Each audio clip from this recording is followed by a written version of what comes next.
Hello students, आज मैं आप लोगों को अमेरिका संविधान में अमेरिकी कांग्रेस के बारे में बताऊंगी। अमेरिका में वहाँ की संसद को कांग्रेस कहते हैं। अमेरिका में जब संविधान निर्माण की प्रक्रिया चल रही थी तो वहाँ के जो संविधान निर्मात्री सभा के जितने भी सदस्य थे वो इस विषय पर एकमत थे कि अमेरिका में द्विसदनात्मक व्यवस्थापिका होनी चाहिए। द्विसदनात्मक व्यवस्थापिका से आशय है कि जिस देश में संसद के 2 सदन होते हैं उसे हम द्विसदनात्मक व्यवस्थापिका कहते हैं। अमेरिकी संविधान के अनुच्छेद 1 में कहा गया है कि इसके अंतर्गत प्रदान की गई व्यवस्थापन संबंधी शक्तियां संयुक्त राज्य की एक कांग्रेस में निहित होगी, जिसका निर्माण एक सीनेट व प्रतिनिधि सभा से मिलकर होगा। सबसे पहली बात यह कि अमेरिकी संसद को कांग्रेस कहा जाता है। अमेरिकी कांग्रेस में 2 सदन हैं। उच्च सदन को सीनेट कहते हैं और निम्न सदन को प्रतिनिधि सभा कहते हैं। सबसे पहले हम प्रतिनिधि सभा के बारे में पढ़ेंगे। प्रतिनिधि सभा का जो गठन है या उसकी जो संरचना है वो भारतीय लोकसभा के बारे में जो आप लोग जानते हैं उसी तरह की है कि प्रतिनिधि सभा के सदस्यों का चयन व्यस्क मताधिकार के सिद्धांत पर एक सदस्यीय चुनाव क्षेत्र प्रणाली के द्वारा होता है। अमेरिका में 18 वर्ष की आयु प्राप्त प्रत्येक स्त्री पुरुष को मताधिकार दिया गया है। मतदाता बनने के लिए यह आवश्यक है कि वह व्यक्ति उस राज्य में कुछ समय तक रहा हो, यानी जहाँ से उसको जिस राज्य से वो मतदाता है उस राज्य में उसका निवास होना आवश्यक है। यद्यपि यह अवधि निर्धारित नहीं है, लेकिन कम से कम 6 महीने से लेकर 2 वर्ष तक का समय जो वहाँ पे इसके लिए निर्धारित किया गया है। प्रतिनिधि सभा की रचना के विषय में संविधान में यह उल्लेख किया गया है कि प्रतिनिधि सभा का प्रत्येक सदस्य कम से कम 30,000 लोगों का प्रतिनिधित्व करेगा और प्रत्येक राज्य से कम एक प्रतिनिधि अवश्य होगा, चाहे उसकी जनसंख्या 30,000 से कम हो। 1961 की जनगणना के आधार पर प्रतिनिधि सभा के सदस्यों की संख्या 435 निर्धारित की गई है। अमेरिका में प्रतिनिधि सभा के क्षेत्रों का या चुनाव क्षेत्रों का निर्धारण करने की जो प्रक्रिया है उसको गैरीमैंडरिंग कहते हैं। एग्ज़ाम के लिए आप इस शब्द को के अर्थ को विशेष रूप से ध्यान रखिएगा। गैरीमैंडरिंग से आशय है यह एक ऐसी प्रथा है जिसका कि प्रयोग सत्ताधारी दल चुनाव क्षेत्र के निर्धारण के लिए करता है। यानी अमेरिका में जो भी दल सत्ता में होता है उसके द्वारा स्वयं अपने निर्वाचन क्षेत्रों का निर्माण किया जाता है और ये सामान्यतः इस प्रथा का जो प्रयोग है अमेरिका में राजनीतिक लाभ की प्राप्ति के लिए किया जाता है। जैसे हमारे यहाँ पे निर्वाचन क्षेत्र निर्धारित होते हैं और परिसीमन आयोग के द्वारा उनका निर्धारण किया जाता है, लेकिन अमेरिका में हमेशा होने वाले चुनावों में इन निर्वाचन क्षेत्रों का निर्धारण किया जाता है और इस प्रथा को ही गैरीमैंडरिंग कहते हैं।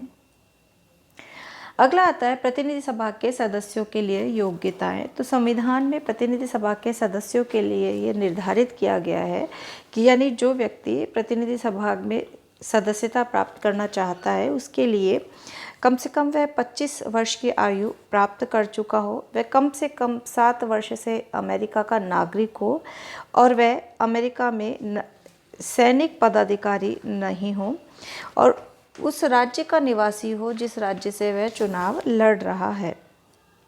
ये कुल मिला के योग्यताएं जो है वो अमेरिकी प्रतिनिधि सभा के सदस्यों के लिए निर्धारित की गई है। प्रतिनिधि सभा के सदस्य होने के नाते उन्हें कुछ विशेषाधिकार भी प्राप्त होते हैं। इसमें है कि उनको भाषण देने की स्वतंत्रता है। उन्हें अधिवेशन के दिनों में किसी दीवानी अभियोग के कारण गिरफ्तार नहीं किया जा सकता। अगला है अधिवेशन। अमेरिकी संविधान के 20वें संशोधन के द्वारा कांग्रेस प्रतिवर्ष एक बार अवश्य अपना अधिवेशन करती है। कांग्रेस के दोनों सदनों का अधिवेशन उस समय तक चलता रहता है जब तक कि उनके सदस्य अधिवेशन के स्थगन के लिए मत न दें। दोनों सदनों का अधिवेशन एक साथ स्थगित होता है यदि दोनों सदन एक ही तिथि को स्थगन के लिए सहमत न हो तो उस समय राष्ट्रपति इस तिथि को निश्चित करता है। अगला है गणपूर्ति। गणपूर्ति से आशय होता है कि सदन की बैठक चलाने के लिए आवश्यक उपस्थित सदस्यों की जो संख्या है वह गणपूर्ति कहलाती है, जिसे कि हम कोरम कहते हैं। तो अमेरिका में प्रतिनिधि सभा का सदन चलाने के लिए बहुमत का होना आवश्यक है। प्रतिनिधि सभा का कार्यकाल 2 वर्ष निर्धारित किया गया है।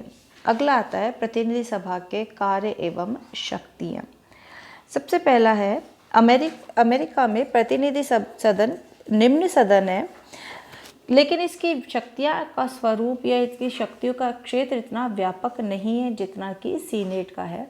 सामान्यतः जिन देशों में संसदात्मक शासन व्यवस्था होती है उन देशों में संसद का जो निम्न सदन होता है वो अधिक शक्तिशाली होता है और उच्च सदन जो होता है उसकी शक्तियाँ कम होती हैं। लेकिन अमेरिका में निम्न सदन होने के नाते प्रतिनिधि सदन को इतनी व्यापक शक्तियाँ नहीं प्राप्त है जितनी कि सीनेट को है। प्रतिनिधि सभा की शक्तियों में पहला है स्पीकर का चुनाव।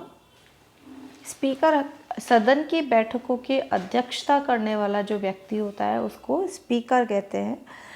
प्रतिनिधि सदन अपने स्पीकर का स्वयं निर्वाचन करता है और वही इसके बैठकों की अध्यक्षता करता है। दूसरा आता है व्यवस्थापन शक्ति। व्यवस्थापन संबंधी कार्यों में प्रतिनिधि सभा को सीनेट के समान ही शक्तियां प्राप्त हैं। वित्त विधेयकों के विषय में प्रतिनिधि सभा की स्थिति सीनेट से अधिक है क्योंकि उनका प्रस्तुतिकरण केवल प्रतिनिधि सभा में ही हो सकता है। अमेरिका में कोई भी विधेयक तब तक कांग्रेस द्वारा पारित नहीं समझा जा सकता जब तक उसे सीनेट की तरह ही प्रतिनिधि सभा की स्वीकृति भी प्राप्त नहीं हो जाए। अमेरिकी संविधान में तब तक कोई संशोधन नहीं हो सकता जब तक कि सीनेट के साथ साथ प्रतिनिधि सभा भी अपने 2/3 बहुमत द्वारा इसे स्वीकार न कर ले। यानी अमेरिका में सामान्य विधेयक किसी भी सदन में प्रस्तावित किए जा सकते हैं, लेकिन वित्त विधेयक सबसे पहले प्रतिनिधि सभा में ही प्रस्तावित किए जाते हैं। लेकिन इस संदर्भ में ये प्रावधान है कि कोई भी विधेयक तब तक पारित नहीं माना जाता है जब तक कि दोनों सदन उसको पारित नहीं कर दें। संविधान में संशोधन के संबंध में भी दोनों सदनों के 2/3 बहुमत की आवश्यकता होती है। अगला है कार्यपालन शक्ति।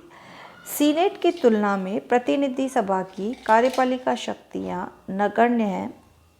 यानी कार्यपालिका संबंधी शक्तियों में सीनेट को अधिक महत्वपूर्ण स्थान दिया गया है और प्रतिनिधि सभा को कम दिया गया है। सीनेट की भांति संधियों की पुष्टिकरण, राष्ट्रपति द्वारा की गई नियुक्तियों की स्वीकृति आदि अधिकार उसे प्राप्त नहीं है, किंतु उसका एक अधिकार अत्यंत महत्वपूर्ण है। यदि कभी ऐसा हो कि राष्ट्रपति के निर्वाचन का परिणाम अस्पष्ट हो तथा तीनों प्रत्याशियों में से कोई भी स्पष्ट बहुमत प्राप्त न कर सके, तो ऐसी दशा में प्रतिनिधि सभा का अधिकार है कि वह उन 3 प्रत्याशियों में से किसी एक को राष्ट्रपति के पद का अधिकारी घोषित कर दे। यानी अमेरिका में जब कभी ऐसी विशेष स्थिति उत्पन्न हो जाए जबकि राष्ट्रपति का पद के उम्मीदवार वाले व्यक्ति कोई भी बहुमत प्राप्त नहीं कर सके, तो ऐसी स्थिति के अंदर वहाँ पे प्रतिनिधि सभा को ये अधिकार दिया गया है कि वह प्रथम 3 उम्मीदवारों में से राष्ट्रपति के पद के व्यक्ति का चयन करते हैं।